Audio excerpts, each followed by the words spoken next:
Welcome to the Five Smooth Stones podcast with Daniel Watts, the director of the EGM Institute.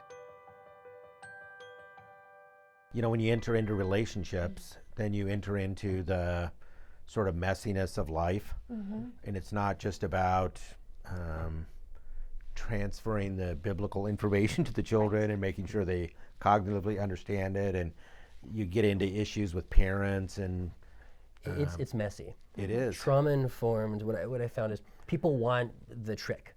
They want the Jedi mind trick. And behaviorism, I mean, for most kids, if you do it well, it's very effective. You know, you give a ticket to this kid sitting quietly and you start passing out tickets, and eventually, you know, in a typical group, now they're all behaving. And the problem is it's very short term, right? Reward and punishment works now, right? If you're driving down the street and you see a cop, you're gonna slow down. As soon as the cop gets off the freeway, you speed up again. You switch over to trauma-informed approach, it's messy. So this might work this week, it might not work next week. It's a little more complicated, but instead of a short-term behavior change, it's long-term heart change. Yeah. It's worth it in the end, but it is harder, and for someone to change their shifting can be difficult at first. Yeah, because they don't want to enter into that sort of messiness. Yeah, like Robert and I serve fourth grade at our church together, and so we've been working and kind of coaching the other volunteers in our children's church, and it's been amazing just seeing what the Lord is doing and just how the other volunteers see it, and they're like, "This is how you do small group," and we're like, "Yep." We throw the curriculum out the window and we do small group real, and they're like, "This is incredible. We want to do this too." And so coaching them, and then the kids' response and the parents' response, and how the parents are saying, our kid is telling us we got to go to church. Like, this is their favorite part of the whole week, is going to church. Do you find sometimes that parents are shocked that children will say things and be open and transparent? Yes. In ways that the parents are, maybe in some cases they don't even know the parent, you know, or they say things about the family that the parents might not want to have revealed and so on. Yes. I mean, everyone is surprised. People underestimate kids. They underestimate their spiritual hunger. They underestimate the sophistication of their emotional life. And so you just create that space. You know, we merged small groups for whatever reason, and there's these kids we had met for the very first time, and after about 10 minutes, we're around them praying for them because they're going through a divorce. And what is going on right now? Like, how did this happen? We just created a safe space and loved them and created space for them to share. So we'll hear things, and the mom will pick up the kid like, "Yeah, he said you're putting an offer in for that apartment down in Ontario. I'll be praying for you for that, and hopefully you guys will have a place to stay." Wait, what? How did you know all that? Right. We talked about it in small group, and this is a kid that doesn't share. Like, he never opens his mouth. Well, what's going on? We just created that space. Yeah. We were teaching about Jesus, the I am statements in John, and Jesus is the good shepherd, and how he takes care of the sheep and so on. And we were having a small group discussion after that, and one of the questions brought up the topic of why some of the sheep suffer. And one of the boys in the class said that he was really upset because he didn't really feel like Jesus was a good shepherd, because his uncle, who was one of the sheep and loved Christ, had gotten COVID-19 and died. And then he had big tears run down his cheek, and then he said, "Why did the shepherd let my uncle, his sheep, die?" And I thought, you know, when you tell the Bible story, memorize the verse or whatever else, and then send them home, your behavioral, you know, you said it does work differently. It doesn't really work though, because don't you have the sense that there's so many children who come to church and have issues like that, like maybe not that particular one, but big issues, and they never have the chance to talk about them in a spiritual way, especially at all. Absolutely. For a lot of kids, that 15 minutes, it might just be 15 minutes, is the only space in their life where they can talk about things like that safely, where they're not going to be that's a big one, is just the safety. That they could get in front of other 9-year-old or 10-year-olds, share. Little boy says, I feel afraid at night. I'm afraid of the dark, and I don't want to get out of the bed because I'm so afraid. And then looks around, am I going to get made fun of? Are they going to call me? Oh, I can share these things. Right. I'm safe, and they may have nowhere. I mean, school, you're not going to have those conversations at school. You're probably not going to have it at home. You're not going to have it during soccer. And you're not going to have it at church unless somebody intentionally, but we've trained lots of teachers in the whole discussion thing for years, and the thing we found out too is a lot of kids, when you ask them, what are you afraid of or whatever, they don't want to answer because, would anyone like to share about their fear?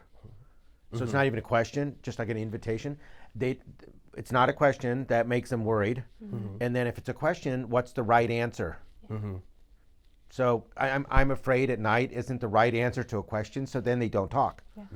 Or they say Jesus, or try. Jesus. Yeah, go Always something. the right answer. Right. Say something because you want to please the teacher, and you want to be affirmed, especially if you've experienced some trauma in your life. Right. You want affirmation, so you got to get the right answer so they'll feel good about you. Yeah, it's tough. So if a church wanted to develop a more relational ministry approach and came to Lori and Robert Crosby, what would you tell them? What kind of guidance would you give them about how to develop a real relational ministry in your church? So I would start by saying this is going to be a value that's going to be central in every component of your ministry. So if you're teaching, the goal is to communicate to the kids that they're loved. If they learn something, if you get to the lesson, great. That's icing on the cake. But the priority is that the child is loved. So if you're talking about something, the kid brings something up that's maybe on topic or a little off topic, and it's something that's real and that's where they're at, you zero in on that. During worship can be powerfully relational. We'd have a lot of fun, children's worship a lot of times. Let's do the motions, let's have a lot of fun, let's jump around. And there could be a lot of value in that, doing those things together. But it's not all up here, right? So creating space to be, maybe it's a sad tone, maybe it's a more somber mood, and it's a space for a kid to come and be intimate with Jesus. I need to talk to Jesus, but maybe I want a friend with me. So teaching them how to pray for each other and join with each other in those hard places. So that's what you're going to do there. Small group is a big one when it's done well. And there's a lot of times we'll call something small group, but it's not really a space for, my parents are getting divorced and I'm scared and I'm afraid. I don't understand why God's letting this happen. Right. And how are churches responding to that? Do you find them embracing a relational approach? Once they start to see the connections and see the changes and understand the significant, again, I think that people underestimate the sophistication of a 7 or 8 year old's emotional life, the depth of their emotions, what they're feeling, what they're thinking, and when they realize, this is going to have a significant impact, this is going to change how they see themselves, this could transform a child's life. And we've seen so many stories of a kid's life literally being changed, and they say, without my church, I don't know where I would be. I don't know where I'd be without my church being there for me. And people see that and they're motivated. Okay, now I was going to be there every other week. Now I'm going to be there every week so I can build those relationships. I see things in a new way. I see this kid who's acting out and I realize he's not just trying to be bad. This kid's hurting. And now I might be the only person that's there for him. And so they see their contribution in a new way. That's so true. You hear he wants attention. Well, of course he does, because he's hurting. Yeah. It's not like evil. He does want attention. If you give it to him, he'll stop misbehaving to get it. Yeah, right? It's not he wants attention, it's he needs attention. Yeah.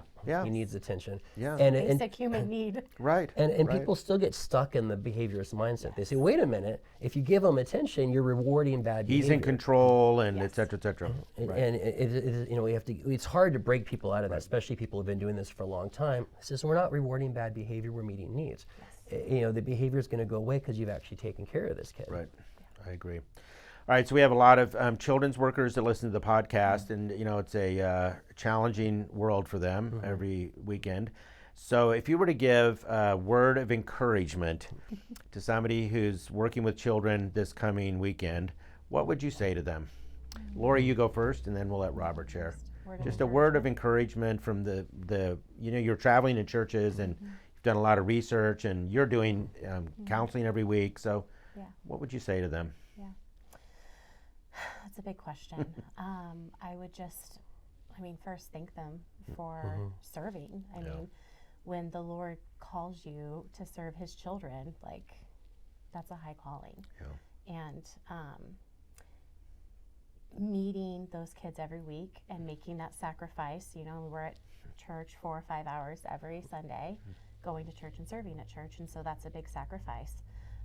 And so thanking them for service and knowing that what they do matters and having that authentic relationship with those children, what Robert was saying as far as like loving them, like really loving them, and making sure like in their head it's okay if you don't get through everything in the script or the story or the lesson, but if you show up and just like love those kids and you play with them and you're present and you're your authentic, genuine self, like that's huge. You're doing God's work. Like you are the hands and feet of Jesus, and that is such a high calling, and that is so powerful, and you are changing the kingdom. Great. How about you, Robert? Trying counts.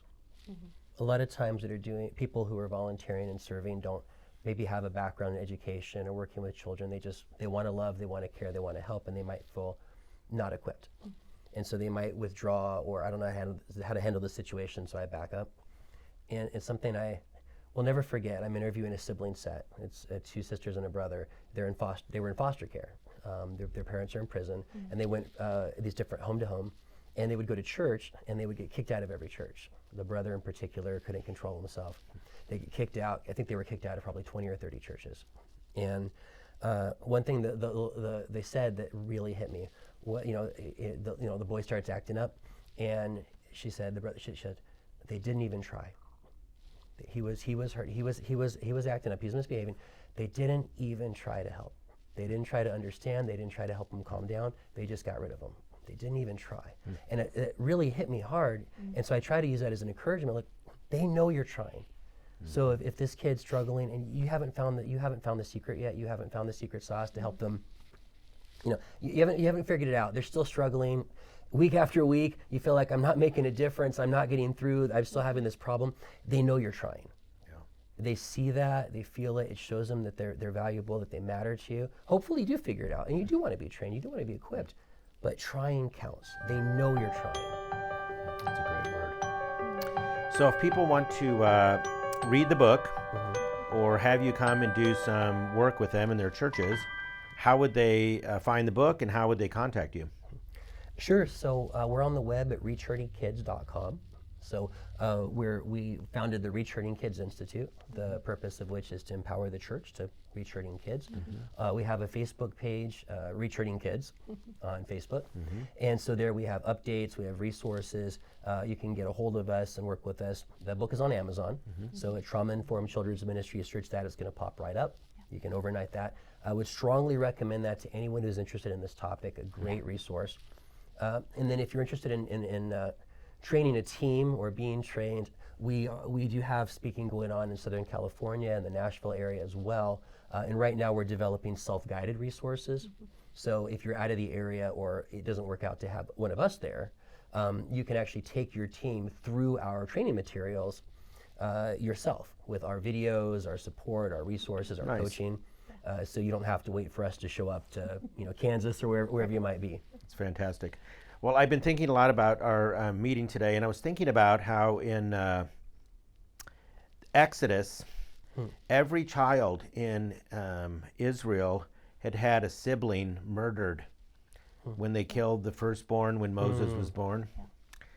They all went through the plagues, which had to be pretty traumatic, the last one especially at Passover. They all marched through a sea that had been parted, and for a child that must have been traumatic, chased by Pharaoh's armed forces and so on. They all wandered out into the wilderness. They saw the Levites come into the camp and slay thousands of people when they rebelled against God, and there was a lot of trauma among the children of Israel. And so I think what you're doing is right in the heart of God in his love for children and boys and girls. So thanks for being with us today, and bless you both in your ministry work. Thank you for having us. Thank you so much. Thank you. We hope you enjoyed today's podcast. Our next 5 Smooth Stones podcast will be this same time next week. To learn more about life-changing children's ministry, check out the EGM Institute website at www.egminstitute.org.